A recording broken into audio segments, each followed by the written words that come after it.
दुपारी आम्ही बघायचं मला काम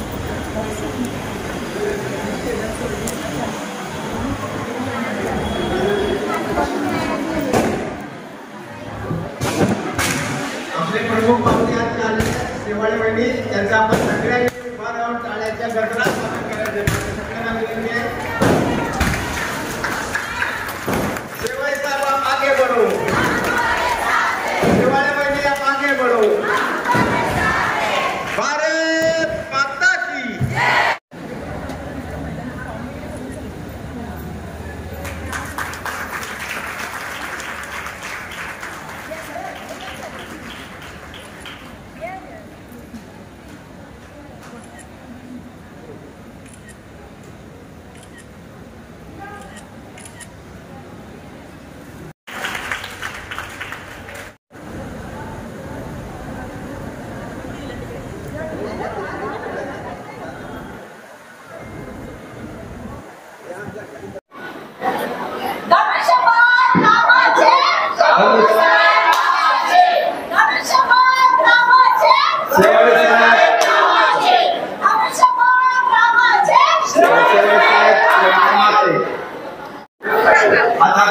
काही समोर बसले आपला सगळ्यांचा आशीर्वाद आपण द्यायचा.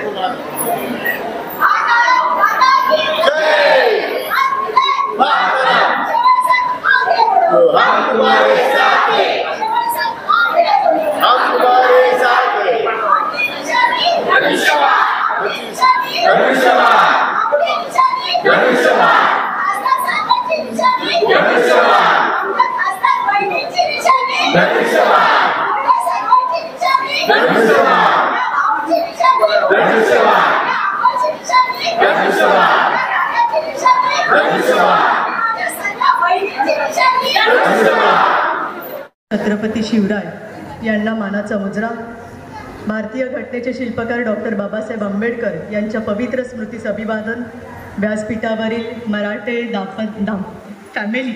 फॅमिली कारण सतत तुमच्यासाठी धडपडत असतात. बंडगर साहेब आणि अन्य मान्यवर व्यक्ती आणि सगळ्यात म्हणजे तुम्ही महत्त्वाच्या व्यक्ती. कारण आज जर आपलं अख्खं घर, आपली अख्खं कुटुंब, जर अख्खं फॅमिली कोण सांभाळत असेल तर आपण. म्हणून कधीही कुठल्याही महिलेने स्वतःला कमी लेखायचं नाही. माझं वय 80 झालं, माझं वय 60 झालं, नाही बाई माझं वय 18च आहे आणि अजून तशीच आहे. अशाच समजुतीने जगायचं. का जगायचं ते पण सांगते. कारण आज तुम्ही घरेलू कामगार म्हणून इथे आहात, परंतु जेव्हा एखाद्या घरी तुम्ही काम करताय त्या घरी तुम्ही ते घर कुठल्या दुसऱ्या परक्याचं समजत नाही, ते घर स्वतःचं समजतं. त्या घराची जबाबदारी तुमच्यावर 14, 15, 18 कोणी महिला तर म्हणजे म्हातारपणात सुद्धा तिथेच राहतात.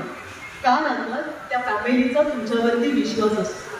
ती फॅमिली पूर्ण घर तुमच्यावरती विश्वासाने ठेवून जाते आणि त्याच्यामध्येच तुम्ही जिंकता.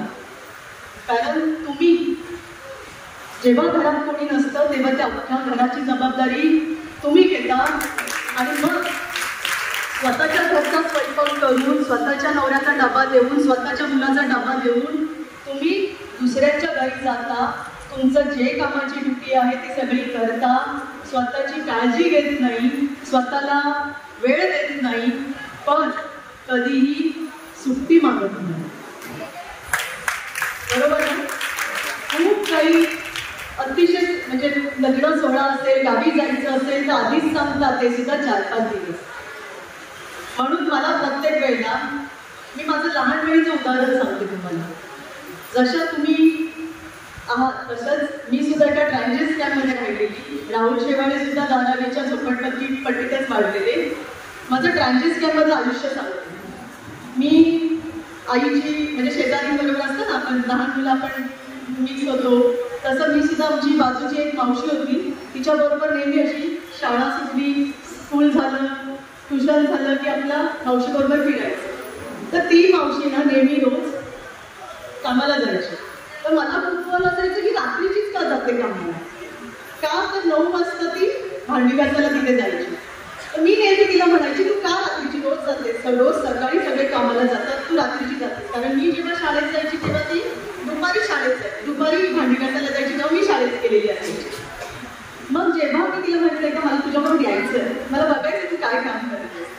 आणि तुम्हाला सांगू, मी तिच्याबरोबर 8 दिवस गेले आणि त्या वेळेपासून मला या महिलांसाठी, म्हणजे आपण म्हणतो की लहानपणीच आपण ठरवत असतो की आपल्याला पुढे जाऊन काय करायचं, आणि त्या वेळेला मी तिला पाहिलं होतं की ते मी भांडी घासायची. ती म्हटलं, अरे ताई मावशी तू का भांडी घासतेस, तू घरची घासते ती माहिती. तर वय कसं होतं, आजच्या मुलांसारखं आम्ही केवढं हुशार नव्हतो, सगळं नंतर कळलं कारण मोबाईल युग नव्हतं, पटकन काही गोष्टी करायच्या नाही.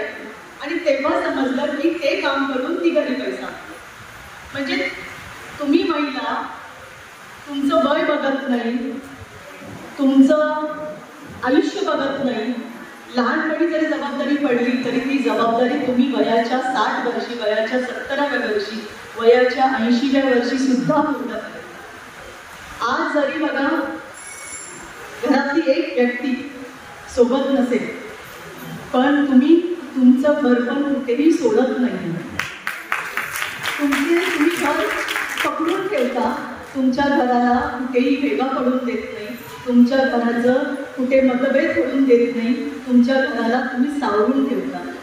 का तर तुमच्यात ही शक्ती आहे. कारण सगळी जबाबदारी आपल्यावरती काय आहे सांगते. आज जरी तुम्ही शिकलेला नसाल, जरी तुम्हाला काही कळत नाही, पण जेव्हा तुम्ही लाखाची बिसी करता तेव्हा व्यवहार करता ना, कोणाला किती द्यायची, कोणाला किती द्यायची, बरोबर ना. की हे कुठून येतं तुम्हाला नॉलेज, तर मुळात तुम्ही हुशारच असता ना. त्याच्यामुळे कमी कधी स्वतःला समजू नका. आपल्याकडे ताकद आहे, आपल्याकडे पॉवर आहे, त्या ताकदीचा वापर करा. आज तुम्ही सायनमधून आला असेल, आज तुम्ही अणुशक्तीनगरमधून आला असेल, चिता कॅम्पमधून आला असेल, मुस्लिम भगिनी सुद्धा आहे. कारण सगळ्याजण कुठली जात, कुठल्या जातीला सामोरं जायचंच नाही. आपण त्या अगोदर एक महिला आहोत, आपण त्या अगोदर एक भारताचे नागरिक आहोत. त्याच्यामुळे मी जेव्हा राहुलशेवांबरोबर काम केलं तर तुम्ही म्हणाल काय खासदाराची बायको आहे म्हणून सांगते आम्हाला. नाही, लग्नाच्या अगोदरपासून नगरसेविका होती. वयाच्या 20व्या वर्षी बाळासाहेबांच्या आशीर्वादामुळे मी कमी वयाची नगरसेविका मुंबईत झाली. आणि तेव्हापासून आजपर्यंत लग्न झालं, मग थोडासा ब्रेक, कुटुंब, फॅमिली, मग त्याच्यामध्ये आपण थोडं मागे पुढे होतो, नवऱ्याला पुढे जाऊन दिलं. परंतु जी मागची जबाबदारी आहे ना ती सांभाळताना तळागाळातल्याच महिलांना होती. जसं आता मराठीकडे दोघं नवरा बायको करतात, तसंच आम्ही सुद्धा एवढंच ठरवलं की आपण तळागाळातल्या लोकांबरोबर राहायचं. आणि आज तुम्हाला सांगते, कदाचित तुम्हाला या सगळ्या योजना, आज घरेलू कामगार योजना जी अगोदर खरं म्हणजे 2-2.5 वर्षापूर्वी आली होती, परंतु रजिस्ट्रेशन वगैरे त्यासाठी सुद्धा पैसे घेत होते त्या सरकारच्या काळामध्ये. आत्ताच्या सरकारामध्ये जे आपल्या शिंदे साहेबांचं सरकार आहे, जे आपल्या फडणवीस साहेबांचं सरकार आहे, या सरकारामध्ये या मार्चमध्ये घरेलू कामगारच्या संघटनेचं रजिस्ट्रेशन चालू झालं. आणि 1 रुपया त्याच्यामध्ये तुम्हाला 2200 रुपये. पण आत्ता त्याची या आचारसंहितेच्या नंतर जेव्हा आम्ही या विषयामध्ये होतो, म्हणजे शिंदे साहेबांनी पहिला आम्हाला सगळ्यांना, महिलांना, म्हणजे ज्या महिला काम करत होत्या त्या महिलांना सगळ्यांना आम्हाला समोर बसवलं आणि विचारलं की नेमकं महिलांच्या अडचणी काय असतात. तर बंद पडलेले बचत गट, ज्या मागच्या याच्यामध्ये बंद पडले, का बंद पडले की तिने 100 रुपये टाकायचे का तिने 100 रुपये भरायचे. अनुदान कमी होतं, 25,000 रुपये अनुदान होतं. आत्ता आपल्या या सरकारामध्ये तुम्हाला 2 लाखाचं अनुदान हे SC महिलांसाठी आहे, 1 लाखाचं अनुदान हे ओपन महिलांसाठी आहे. तुम्ही म्हणत असाल की आम्हाला फक्त विधवा रोजगार योजनाच माहिती आहे, त्याच्या पलीकडे तुम्हाला माहिती नाही आहे. पण आज या विधवा रोजगार योजनेअंतर्गत सुद्धा महिलांना 2200 रुपये वेतन दिलं जातं. पण काय होतं, आपल्याला वेळ मिळत नाही, आपण वेळ काढत नाही आणि आपला दुसऱ्यांवरती विश्वास नसतो की आपल्या 4 ग्रुपमध्ये एखादी महिला हुशार असेल तर तिला आपण पुढे सुद्धा जाऊन देतो. माझं नक्की एक प्रामाणिक मत आहे की त्या महिलेला तुम्ही प्रोत्साहन करा, तिला पुढे जाऊन देवा, म्हणजे तुमचा वेळ वाचेल. तिला कळू दे की महानगरपालिकेच्या योजनांमध्ये काय झालंय, महाराष्ट्र शासनाच्या योजनांमध्ये काय झालंय, तिच्यावर विश्वास ठेवा. जसं सगळे मिळून आम्ही काम करतो, कुठेतरी तुम्हाला एक 10% तरी विश्वास ठेवावा लागेल. आणि कारण तुमचा वेळ वाचेल. आज आपण ह्या योजना करताना तुम्हाला काय काय फॅसिलिटी, तुम्हाला तुमचे कागदपत्र काय द्यायचे, तुम्हाला जी काही मदत लागेल ती नक्कीच आम्ही करू. आणि आज सावित्रीबाई फुले भरून कामगार योजनेच्या अंतर्गत ज्या काही समस्या आहेत त्या समस्यांचं मी स्वतः पाठपुरावा करेन शिवाय साहेबांबरोबर. कारण आपलं दुःख जरी इतरांसाठी छोटं असेल आपल्यासाठी खूप मोठं असतं. मग ते कुठलंही दुःख असू दे, आपलं दुःख आपल्यासाठी खूप मोठं असतं. जेव्हा समोर एखाद्याच्या तुम्ही बघा कधी कोणाच्या दारात हातपाया पडायला जात नाही, परंतु घरावरती एखादं संकट येतं आणि घरावरती खरंच त्यावेळेला गरज असते, त्यावेळेला तुम्ही कोणाच्या तरी दारात जाणार. तर अशा वेळेला आपण त्यांना मदत करायची, आपण त्यांच्यासाठी उभं राहायचं. आज आम्ही राहुल शेवाळ मला नेहमी हेच सांगत असतात, जेव्हा ऑफिसमध्ये ते दिल्लीला असतात किंवा इतर काही कामं असतात त्यावेळेला पूर्ण ऑफिस हे मी बघते. त्या ऑफिसच्या काळामध्ये आपल्याकडे जेव्हा कोणी येत असतं तो 40 रुपये 50 रुपये 60 रुपये खर्च करून रिक्षा टॅक्सी बसने येत असतो. अशा व्यक्तीला पुन्हा कधी म्हणजे रिकाम्या हाताने पाठवायचं.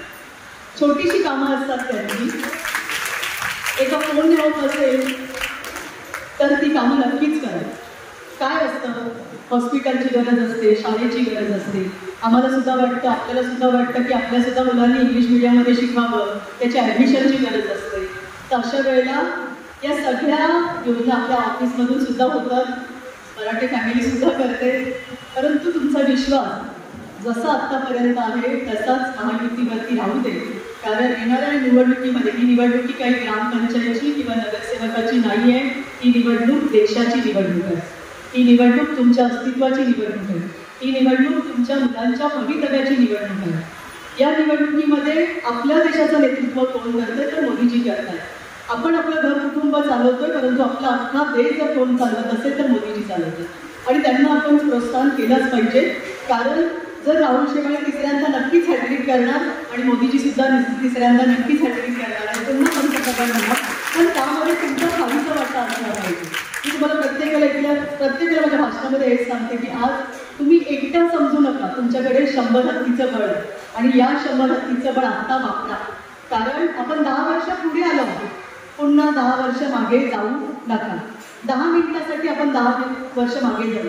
हे 10 मिनिट आपल्यासाठी खूप महत्त्वाचे आणि त्याच वेळेला तुमचा निर्णय, तुमचं मत हे तुम्हाला ठरवायचं आहे की मला येणाऱ्या 20 तारखेच्या निवडणुकीमध्ये राहुल शेवाळ्यांना महायुतीला मतदान करायचं आहे. 2 नंबरचं बटन दाबून धनुष्यबाणाचं चिन्ह आहे. कारण राहुल शेवाळे हे शिवसेनेतर्फे उभे आहेत, त्याच्यामुळे धनुष्यबाण हे चिन्ह आहे. तुम्हाला पुन्हा एकदा सर्वांना शुभेच्छा देते आणि तुमच्या काही समस्या आहेत त्या सर्व समस्या आमच्या आहेत. तुमच्या समस्या कमी झाल्यात त्या आमच्या झाल्यात जास्त आणि त्या सोडवण्याचा प्रामाणिकपणे प्रयत्न, मी वचन वगैरे कुणालाही देत नाही, माझा त्या गोष्टींमध्ये विश्वास नाही. पण होत असेल तर हो आणि नाही होत असेल तर नाही म्हणण्याची ताकद आहे आमच्या. जर होत असेल तर हो म्हणताना मी जेवढी काही मदत तुम्हाला संघटनेला जेवढी काही मदत लागेल ती मी स्वतः करेन. जिथे काही जायचं असेल तेव्हा स्वतः तुमच्याबरोबर येईल आणि तुमच्याबरोबर अजून सुद्धा ज्या महिला आहेत गरीब कामगार त्या महिलांना सुद्धा तुमच्याबरोबर घ्या. त्या महिलांना सुद्धा याच्यामध्ये सामील करा की तुम्हाला मिळालं आहे, मला मिळालं आहे म्हणून अजून 4 जणींना कसं मिळेल ही आशा बाळगली ना तर नक्कीच आपण कुठेही मागे राहणार नाही. तुमचं आणि सर्वात जसं तुम्ही तुमचं किमती वोट देणार आहात तसा तुमचा किमती आशीर्वाद सुद्धा राहुल शेवाळ्यांच्या पाठीला आहे. कारण तुमचा आशीर्वाद आमच्यासाठी महत्त्वाचा आहे. तुम्ही आहात तर आम्ही आहोत आणि आपण आहोत तर आपलं सगळं अख्खं जग आहे या विचारांचे आम्ही.